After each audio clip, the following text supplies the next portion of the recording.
Plus جہاز تھے، جس کے اندر زیادہ تر کنسنٹریشن ان کی پٹھان کوٹ اینڈ نارتھ، اگر ہم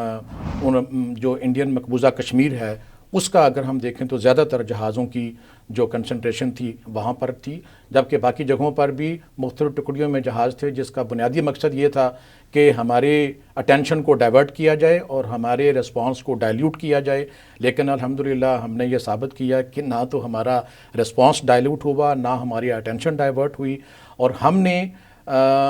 اپنے ایریا میں رہتے ہوئے، سس فرنٹیئر جس کو ہم کہتے ہیں، سس فرنٹیئر رہتے ہوئے ہماری جو long range B V R کے تحت فرسٹ شاٹ کیپیبلٹی ہے وہ ہم نے استعمال کی، اور انڈین ایئرکرافٹ کو ان کے کنٹری کے اندر ہی ہم نے شوٹ کیا، اور ابھی کل پوری دنیا نے دیکھا. اور جو اس کا رزلٹ آپ دیکھیں کہ اس وقت پوری دنیا میں جو ایک چیز ایکسیپٹڈ ہے کہ 3 عدد رافیل طیارے، جس کے اوپر مودی نے لاسٹ ٹائم کہا تھا کہ اگر ہمارے پاس رافیل ہوتے تو رزلٹ مختلف ہوتا، تو اس دفعہ رافیل کے ساتھ بھی الحمدللہ میں اللہ تعالیٰ کا بہت شکر ادا کرتا ہوں کہ اللہ تعالیٰ نے پاکستان ایئر فورس کو اور پاکستان کو بہت عزت سے نوازا. 3 عدد ہم نے ان کے رافیل جہاز جو ہیں وہ ہم نے زمین بوس کیے. ایک SU-30 ہم نے شوٹ کیا، ایک MiG-29، ایک MiG-21، اور یہ تو 5 کنفرم کل ہیں. لیکن اس کے علاوہ 2 مزید کل ہیں جن کی کنفرمیشن جو ہے اس میں ایک معراج 2000 اور ایک یغوار ہے، لیکن جس کی ابھی تک جو آن گراؤنڈ جو کنفرمیشن ہے وہ نہیں آئی. اس کے علاوہ کل کی تاریخ تک تقریباً 8 ڈرون تھے ان کے، جس میں ان کے اسرائیلی اوریجن کے ہیرون 1 اور 2 اور سرچر ڈرون بھی تھے، اور اس کے علاوہ جو کچھ کوارڈ کاپٹرز بھی تھے یا ایسے ڈرون جو 1 وے جرنی کے لیے بنائے جاتے ہیں، وہ بھی ہم نے کامیابی سے انٹرسیپٹ کیے. اور اس کا جو ان کو اگر میں سمرائز کروں تو اگر ہم اس کو کوانٹیفائی کریں کل کا جو لاس ان کا ہوا ہے انڈین ایئر فورس کا، ایک تو تقریباً یہ 288 سے 290 ملین ڈالر کا ایک رفال جہاز ہے، تو 3 یہ تو اراؤنڈ 900 ملین تو یہ بن گیا. 60 to 70 ملین ڈالرز کا ایک SU-30 ہے. اسی طریقے سے اراؤنڈ 30 ملین ڈالر کا MiG-29 ہے، اور اسی طرح MiG-21 ہے. تو ان کا اوور آل جو لاس ہے وہ 1.2 بلین کے آس پاس ہے، جو ایک دن 40 سے 45 منٹ کی فائٹ کے دوران ان کو اس کا لاس سفر کرنا پڑا. اور ایک بڑی امپورٹنٹ جو آسپیکٹ ہے اس کا کہ ایک بہت جو چیز بڑا کلوزلی لوگ کل دیکھ رہے تھے، اور انٹرنیشنل جو اسٹریٹجک کمیونٹی ہے، ملٹریز ہیں، وہ اس کو دیکھ رہی تھیں کہ it was a fight between the Chinese based eastern technology versus western technology, جس کے اندر فرینچ اور دوسرے اوریجن کے ویسٹرن ایئرکرافٹ شامل تھے. اور خاص طور پر ان کا جو top of the line aircraft ہے جس کو وہ رفال 4.5 جنریشن ایئرکرافٹ کہتے ہیں، تو وہ ورسز چائنیز لیٹ سے PL-15 equipped ہمارے JF-17 Block 3 تھے یا J-10C تھے. تو کل کا رزلٹ جو ہے وہ سب دنیا نے دیکھا کہ امریکن جو ٹیکنالوجی ہے اس نے اس کو بیٹ کیا، اور امریکن ٹیکنالوجی کو چائنیز ٹیکنالوجی نے بیٹ کیا. 3 رفال اور باقی جو ایئرکرافٹ ہیں وہ ان کا نقصان ہوا. اور اس کے رزلٹ میں دیکھیں کل ہی کی تاریخ میں جو چائنیز کمپنی ہے جو یہ ایئرکرافٹ مینوفیکچر کرتی ہے، ان کے شیئرز تقریباً 12% بڑھ گئے ہیں مارکیٹ میں. اور جو کمپنی ڈسالٹ جو کہ فرینچ کمپنی جو رافیل جہاز مینوفیکچر کرتی ہے، ان کے جو شیئرز ہیں وہ ڈاؤن ہوئے ہیں. تو یہ ایک تو ایسٹرن جو امریکن جو ہماری چائنیز ٹیکنالوجی ہے اس کی برتری ویسٹرن ٹیکنالوجی کے اوپر یہ ثابت ہوئی. دوسرا یہ ثابت ہوا کہ these are not the machines only, these are the people behind the machines, the minds and the people yes behind. کہ وہی جہاز تھے، اور ہمارے پاس بھی کمپیٹیبل جہاز تھے، لیکن رزلٹ جو ہوا پوری دنیا نے دیکھا کہ اللہ تعالیٰ نے ہمیں عزت سے نوازا. جی اللہ تعالیٰ نے واقعی ہمیں سرخرو کیا. تو سر یہ جو ٹوٹل لاس آپ نے ہمیں بتایا کہ جی انڈیا کا جو جتنے بھی اس کے طیارے آپ لوگوں نے ہماری فضائیہ نے مار گرایا، اس کی وجہ سے جو بھی اس کا ٹوٹل لاس ہوا، شاید اسی کی وجہ سے آج کی تاریخ میں بھارت کی طرف سے مختلف علاقوں پر ڈرونز کے ذریعے حملے کیے گئے ہیں، اور مسلسل ٹارگٹ کیا جا رہا ہے آبادی کو، شہری علاقوں کو، اور کسی چھوٹے موٹے علاقوں کو نہیں کیا جا رہا، بڑے بڑے شہروں کو بھی کیا جا رہا ہے. تو اس کے پیچھے آپ کے خیال میں کیا آبجیکٹو ہو سکتا ہے؟ یہ بھی ایک بڑا آئی تھنک پرٹیننٹ سوال ہے. اس سے پہلے میں ایک چیز آپ کو ضرور گزارش کروں گا کہ دیکھیں militaries all over the world fight کرتی ہیں ایگریشن کے ساتھ. ایگریشن ہونی چاہیے, ہوتی ہے ہر ملٹری کے اندر, لیکن ہمارے میں اگر اس کو سمرائز کروں, پاکستان اور انڈیا کے جو ملٹری لیڈرشپ ہے اور جو ہماری پولیٹیکل لیڈرشپ ہے, اس میں ایک بہت واضح فرق ہے جو آج بھی ظاہر ہوا ہے اور پچھلے بہت سالوں سے, ڈیکیڈ سے یہ فرق ظاہر ہو رہا ہے. وہ ہے display of aggression with rationality اور conversely display of aggression with irrationality. اس کو ریشنل ارریشنل پیراڈاکس کہتے ہیں. تو اگر آپ بھارت کی طرف دیکھیں تو انہوں نے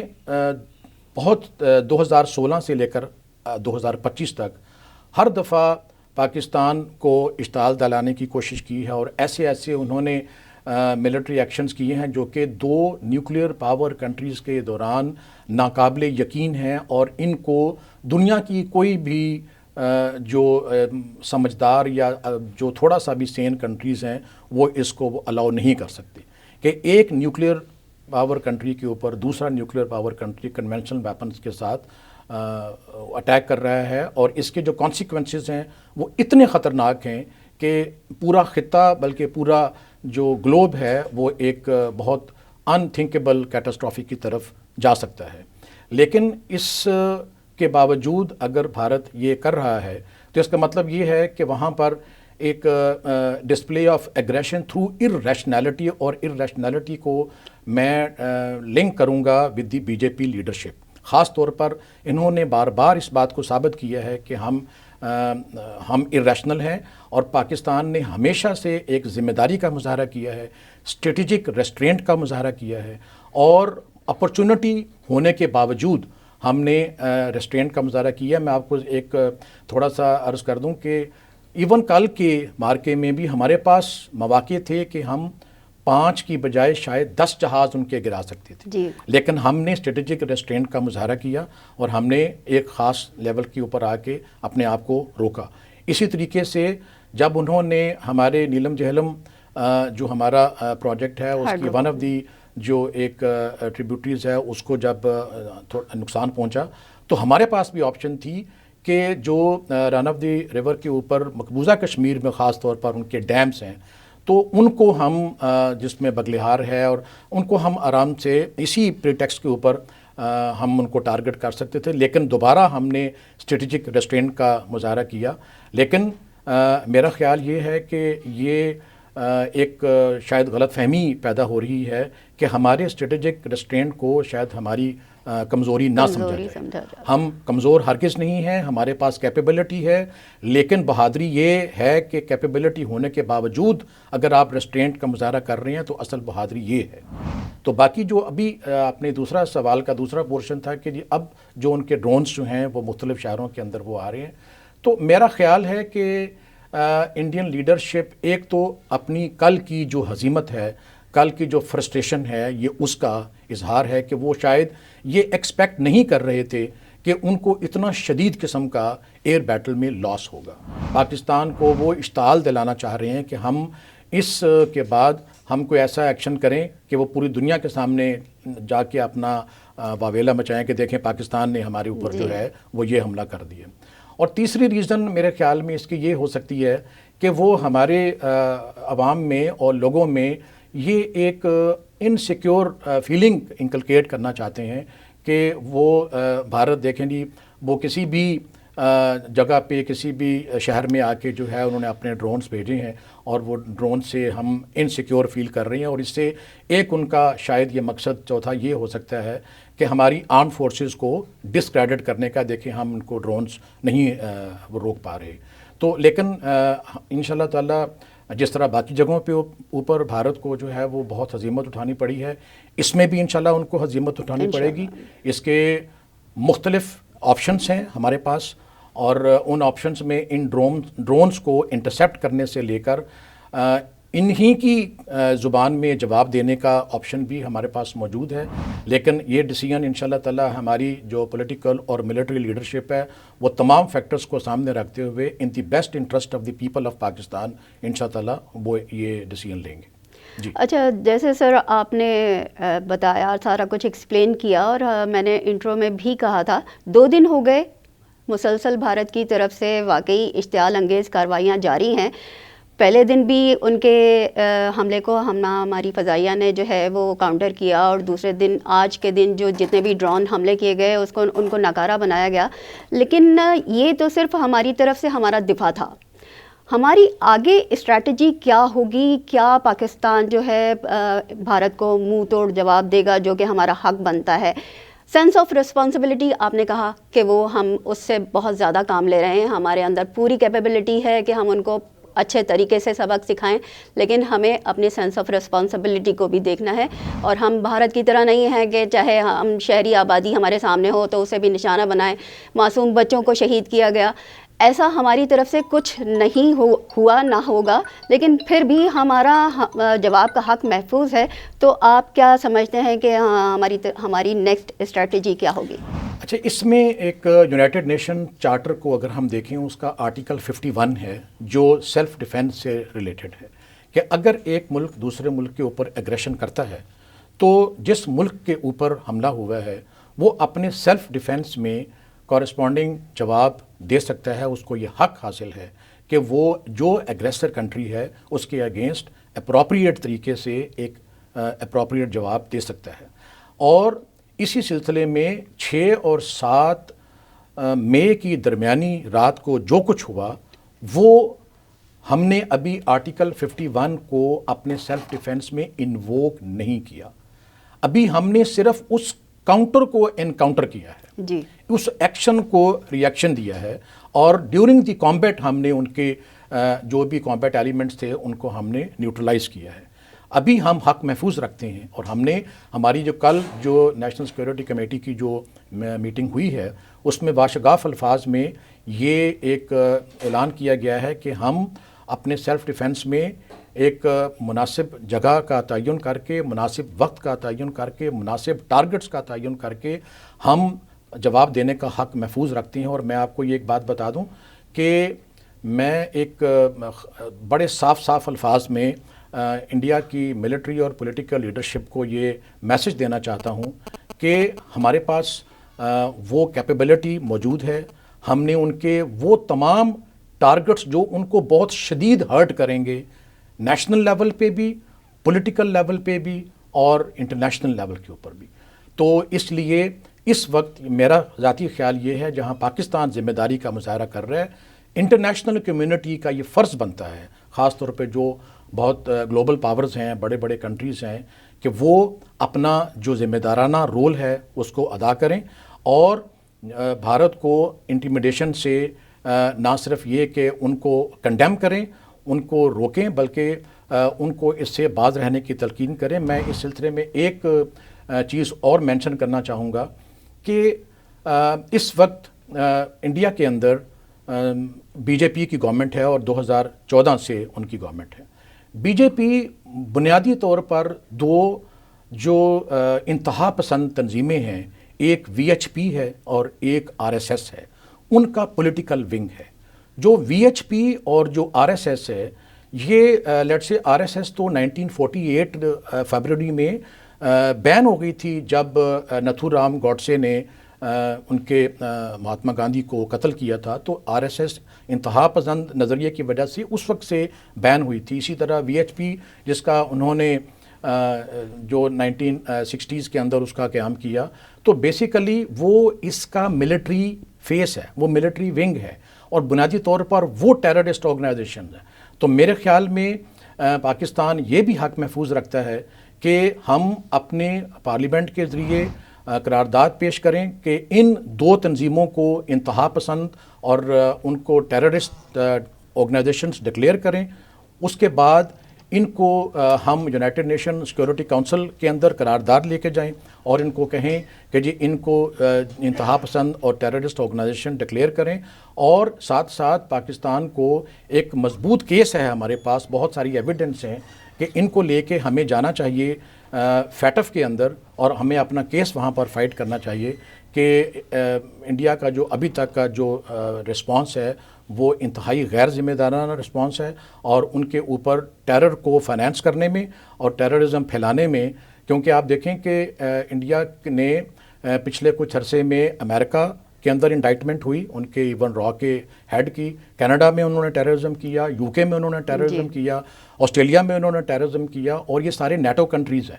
اور نیٹو کنٹریز کے اندر انہوں نے ٹیررزم کیا، اور یہ پروون فیکٹس ہیں، یہ خالی سٹیٹمنٹس نہیں ہیں۔ تو ایک بڑا مضبوط کیس ہے کہ بھارت کو ہم فیٹف میں لے کے جائیں اور وہاں پر ہم اپنا کیس بلڈ کریں کہ بھارت کے اوپر فیٹف میں اپنے ٹیرر پھیلانے میں، ایپی سینٹر ہونے میں، اور ٹیررزم کو سپریڈ کرنے میں اور سپانسر کرنے کے لیے ان کے اوپر پابندیاں عائد کی جائیں۔ جی سر، آپ نے یونائٹڈ نیشن کا ذکر کیا۔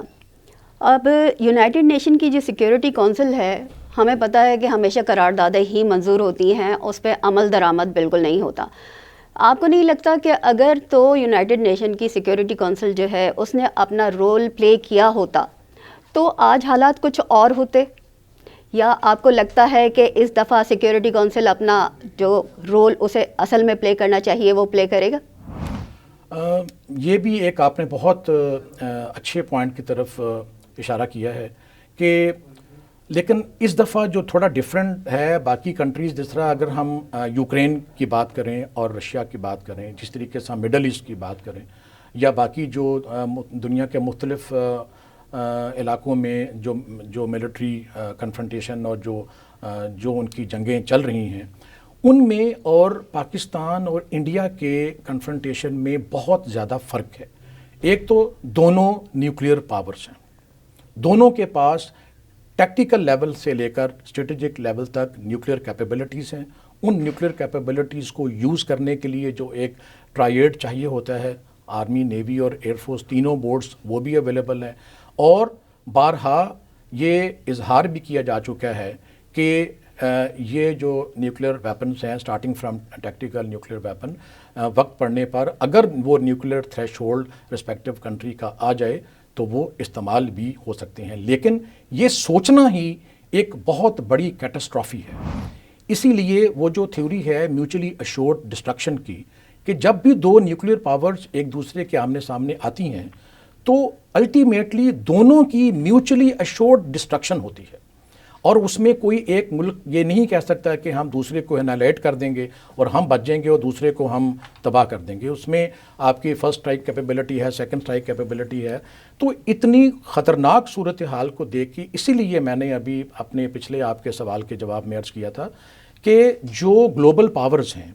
ان کو اپنا ذمہ داری کا احساس ہونا چاہیے، اور اس کا جو تباہ کن نتائج ہو سکتے ہیں ان کا احساس ہونا چاہیے، اور ان کو فوری طور کے اوپر نہ صرف یہ کہ بھارت کے تمام ایکشنز کو کنڈیم کرنا چاہیے، اور ان کو چاہے وہ سیکورٹی کونسل کی انفورسمنٹ کے تھرو ان کو روکنا چاہیے، بلکہ اس وقت انہوں نے بگ کنٹریز نے جو بھارت کو ان کے ٹیررزم کے باوجود ایک ایکسیپشنلزم اور پریفرنشل ٹریٹمنٹ دیا ہوا ہے، وہ اپنے ایکسیپشنلزم کو وڈرا کریں، پریفرنشل ٹریٹمنٹ کو وڈرا کریں، اور حقیقت کی نظر سے اپنے جیو پولیٹیکل اور جو اکنامک کمپلشنز ہیں ان سے ہٹ کے حقیقت کی نظر سے دیکھیں، تو پھر بالکل اس میں میں امید کرتا ہوں کہ اس دفعہ جو ہماری یونائٹڈ نیشن سیکورٹی کونسل ہے وہ اپنا جو ڈیو رول ہے وہ ادا کرے گی۔ اچھا سر، بڑی انفارمیٹیو آپ نے ساری ڈیٹیلز دی ہیں، کافی سیر حاصل گفتگو ہوئی ہے۔ ایک ابہام یا ایک کنفیوژن جو ہماری عوام کے ذہن میں پیدا ہو رہی ہے، میں چاہوں گی کہ آپ وہ ذرا کلیئر کرتے جائیں کہ سوال یہ سوشل میڈیا پر اٹھ رہا ہے کہ ہمارا ڈیفنس سسٹم کیا اتنا ویک ہے کہ وہاں سے میزائلز آئے اور ہمارے علاقوں کو ٹارگٹ کیا، اور مطلب ایسا کیسے پاسبل ہوا کہ ان کے میزائلز ہمارے ایریا کے اندر تک پہنچ پائے، انہیں ہم نے ہوا میں ہی ڈسٹرائے کیوں نہیں کر دیا؟ اچھا، آپ کل کے واقعے کی میزائلز لانچ کی بات کر رہے ہیں؟ جی۔ اچھا، اس میں اس کا میں مثال یوں دوں گا کہ ہم اسرائیل کی بات کرتے ہیں۔ جی۔ اسرائیل کے پاس انہوں نے ایک میزائل ڈیفینس شیلڈ کے نام سے ایک آئرن ڈوم اسٹیبلش کیا ہے، جس میں 4 لیئرز کا ان کا ایک ایئر ڈیفینس سسٹم پورے نیٹ ورک کے ساتھ موجود ہے، اور بہت چھوٹے ایریا میں ہے۔ اور چھوٹے ایریا میں ظاہر ہے آپ کو پتہ ہے کہ ریسورسز کو ایکومولیٹ کر کے ڈیفینڈ کرنا بہت آسان ہوتا ہے. اس کے ساتھ ان کے پاس امریکہ جیسی سپر پاور کی انکنڈیشنل سپورٹ تھی. سیٹلائٹ جو فیڈ ہے وہاں سے لے کر تو جو ان کو ملٹری ہارڈ ویئر ہے وہاں تک. اس کے علاوہ یورپین یونین کے جتنے لیڈنگ کنٹریز ہیں ان کی سپورٹ بھی ان کے پاس موجود تھی. اس کے باوجود جب بھی ہم نے دیکھا کہ ہوتھیز نے یا ایران نے یا حزب اللہ نے یا حماس نے جب بھی ان کے اوپر ایک روڈیمنٹری بیسک قسم کے ڈرونز کے ساتھ بھی اٹیک کیا تو ہم نے بار بار آئرن ڈوم کو فیل ہوتے ہوئے دیکھا. تو اس کا مطلب ہے کہ جس کو ہم ایک ٹرمینالوجی یوز کرتے ہیں امپریگنیبل ڈیفنس، تو چاہے وہ امریکہ خود ہو، امریکہ کے اسپانسرڈ جو فرسٹ ورلڈ کنٹریز ہوں، impregnable defence against the intrusion is a concept جس کے اوپر ابھی بھی دنیا ریسرچ اینڈ ڈیولپمنٹ کر رہی ہے اور اس پہ 100% کامیابی کسی دوسرے کنٹری کو بھی حاصل نہیں ہوئی. نمبر 2، ہم اور جو ہم نے یہ 6 اور 7 کی درمیانی شب کو جو ہم نے چیز کنفرنٹ کی، 2 طرح کے ویپن استعمال ہوئے. ایک ہے ہیمر جو کہ air to ground guided weapon ہے، اور دوسرا ہے ان کا جس کو ہم کہتے ہیں اسکالپ. یہ بھی میرا اس پہ رافیل کے اوپر لگتا ہے. اب ان کی رینج جو ہے 70 کلومیٹر سے لے کر تقریباً 500 کلومیٹر کے درمیان ہے، اور اس میں ملٹیپل گائیڈنس سسٹم ہوتے ہیں. اور اس میں ان 2 ویپنز کو رپورٹڈلی انہوں نے یوز کیا ہے، اور ہمارے جو ایئر ٹو گراؤنڈ اپنے ایئر ٹو گراؤنڈ ویپنز کو یوز کر کے. اچھا، اب اس میں ایک تو اس طرح کے ویپنز کو انٹرسیپٹ کرنے کا ہوا میں کوئی سورس اس طرح کا پوری دنیا میں موجود نہیں ہے، لیکن راستے ہیں. ایک راستہ یہ ہے کہ جو ان میزائلوں کو لے کے اڑنے کا سورس ہے، جس بیس سے یہ ٹیک آف کر رہے ہیں، اس بیس کو نیوٹرلائز کیا جائے. اس بیس کو ان جہازوں کے اڑنے سے پہلے ہی ان کو نیوٹرلائز کر دیا جائے، ڈسٹرائے کر دیا جائے، تاکہ وہاں سے یہ اڑ ہی نہ سکے. دوسرا طریقہ یہ ہے کہ جو ہی یہ پلیٹ فارم اڑیں، ہوا میں فضا میں آئیں، بلند ہوں، تو ان کو اپنا ویپن ڈیلیور کرنے سے پہلے یا during the weapon delivery intercept کر دیا جائے، جو کہ ہم نے کیا. اب بہت سارے جب ان کے دیکھیں، اب جو ہم نے 5 سے 6 جہاز جو ان کے جو گرائے ہیں، ان تمام میں یہ کیپیبلٹی موجود تھی کہ وہ air to ground weapons fire کر سکتے تھے اور ایئر ٹو ایئر ویپنز بھی فائر کر سکتے تھے. تو ہم نے یہ آپشن جو ہے ایکسرسائز کی. اب تیسری آپشن بھی ہے، وہ ہے ٹیٹ فور ٹیٹ، کہ اگر انہوں نے آپ کے گراؤنڈ ٹارگٹس کو انگیج کیا ہے تو وہی کیپیبلٹی ہمارے پاس بھی ہے. ہم نے بھی ان کے 8 ٹارگٹس کو انگیج کیا ہے، ان ڈسٹرائے کیا ہے. اور یہ اب تو گلوبل میڈیا میں it is every where, social media پہ بھی ہے. اور اس میں ان کا بریگیڈ ہیڈ کوارٹر ہے، بٹالین ہیڈ کوارٹر ہے، کچھ ایمونیشن ڈمپس ہیں، کچھ ڈفرینٹ قسم کے ٹارگٹس ہیں، اور ان کی ڈسٹرکشن جو ہے وہ آن گراؤنڈ ہوئی ہے. تو ہم نے ان کو ایک طرح سے یہ تینوں آپشن جو ہیں وہ ایکسرسائز کر کے میسج دیا ہے کہ don't mess with us, we have the corresponding capability, and if you want to repeat the same you will get the same or even the worst result. اچھا سر، یہ بتائیے کہ دنیا کے مختلف ممالک کی طرف سے ثالثی کی کوشش کی جا رہی ہے. جیسے ایرانی وزیر خارجہ پاکستان آئے ہوئے تھے اور اب وہ دہلی میں موجود ہیں، تو آپ کو کیا لگتا ہے کہ کیا ان کی موجودگی کے باوجود بھارت جو ہے وہ اپنی حرکتوں سے باز نہیں آ رہا، تو کیا ان کو کوئی کامیابی حاصل ہوگی جو ایرانی وزیر خارجہ ہے اپنے جس مشن پہ نکلے ہوئے ہیں؟ ایک تو right on the on set میں اس کوشش کو بہت قدر کی نگاہ سے دیکھتا ہوں، اور بہت اچھی ایفرٹ ہے. ہر وہ ایکشن جو خطے کو اور گلوب کو پیس کی طرف لے کے جائے، ہم اس کو سپورٹ کرتے ہیں، اور ہم ان کنٹریز کو اور ان آرگنائزیشنز کو اور ان انڈیویجولز کو اپریشیٹ کرتے ہیں کہ وہ اس طرف اپنی ایفرٹس کو استعمال کرنا چاہ رہے ہیں. لیکن اس کے لیے دونوں پارٹیز کا ایگری ہونا ضروری ہے، اور اس ایگریمنٹ کا اظہار 2 طریقوں سے ہوتا ہے. ایک تو وربلی آپ ایگری کریں کہ ہم ان کی ثالثی کو ایکسیپٹ کریں گے، اور ان کے کہنے کے اوپر ہم جو بھی ایک ثالث کے طور پہ ان کی فائنڈنگز ہوں گی ان کے اوپر ہم عمل درآمد کریں گے. دوسرا، آپ اپنے عمل سے ظاہر کریں کہ ہاں ہم ان کی صالحی کے لیے، مصالحت کے لیے جو پیش کردہ جو بھی جو معروضات ہیں ہم ان کو ایکسیپٹ کریں گے. لیکن میرے خیال میں ایک بہت کمینڈیبل ایفرٹ ہے ایران کی، اور وہ اس وقت ایران کے وزیر خارجہ جو ہیں وہ انڈیا میں موجود ہیں، اس میں دوسرے ممالک بھی کچھ آ رہے ہیں، لیکن میرے خیال میں with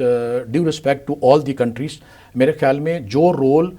گلوبل پاورز اس میں پلے کر سکتی ہیں مصالحت کے لیے، یا انڈیا کے جو اگریسو ڈیزائنس ہیں یا ہیجمونک ڈیزائنس ہیں، یا ان کی جو ایک وہ اپنے آپ کو سمجھ رہے ہیں کہ شاید ان کو امپیونٹی ہے کہ وہ دنیا کے تمام رولز ریگولیشنز اور انٹرنیشنل جو گلوبل آرڈر ہے اس سے مبرہ ہیں، اس سے ان کو روکنے کے لیے اور ایک انٹرنیشنل گلوبل آرڈر کے میکنزم میں واپس لانے کے لیے یہ گلوبل پاورز جو ہیں ان کا رول زیادہ کلیدی ہے، زیادہ اہم ہے کہ وہ اس میں اپنا کردار ادا کریں اور ایکٹیو کردار ادا کریں، صرف سٹیٹمنٹس کی حد تک نہیں بلکہ وہ عملی طور کے اوپر اس کے اندر آ کے اپنا کردار ادا کریں، ورنہ جس طریقے سے ابھی چیزیں اسکلیٹ ہو رہی ہیں تو یہ چیزیں جو ہیں، یہ جو ابھی ڈیولپمنٹ ہو رہی ہیں، اگر ان کو ایک مناسب طریقے سے روکا نہیں گیا، جس طرح میں نے پہلے عرض کیا کہ ہمیشہ سے پاکستان نے یہ کردار ادا کیا ہے کہ ہم نے خطے میں اسٹریٹجک اسٹیبلٹی کو مینٹین کیا ہے، انڈیا نے ہمیشہ اس کو ڈسٹرائے کرنے کی کوشش کی ہے، اس اسٹریٹجک اسٹیبلٹی کو انہوں نے ڈسٹرب کرنے کی کوشش کی ہے اپنے ایکشنز کے ذریعے، اور پاکستان ایک ذمہ دار ملک ہونے کے ناطے، پیس لوننگ ملک ہونے کے ناطے ہم نے ہمیشہ اپنا پازیٹیو اور کنسٹرکٹیو رول ادا کیا ہے، اور اس چیز کو سامنے رکھتے ہوئے میرے خیال میں دس از ہائی ٹائم کہ گلوبل کمیونٹی کو اب جس طرح میں نے پہلے عرض کیا کہ اپنی جو بھی ان کی جیو پولیٹیکل یا جیو اکنامک کمپلشنز ہیں فار ٹائم بینگ ان کو سائڈ پہ کریں اور ایک زیادہ ذمہ دار کردار ادا کریں۔ بہت شکریہ سر، آپ کا کافی انفارمیشن آپ نے ہمیں دی اور بڑے زبردست قسم کی ڈسکشن رہی آپ سے۔ RFI بیٹل روم سے فی الحال اتنا ہی، مزید اپڈیٹس کے ساتھ دوبارہ آپ کے سامنے حاضر ہوں گے، ہمیں دیجیے اجازت، اللہ نگہبان۔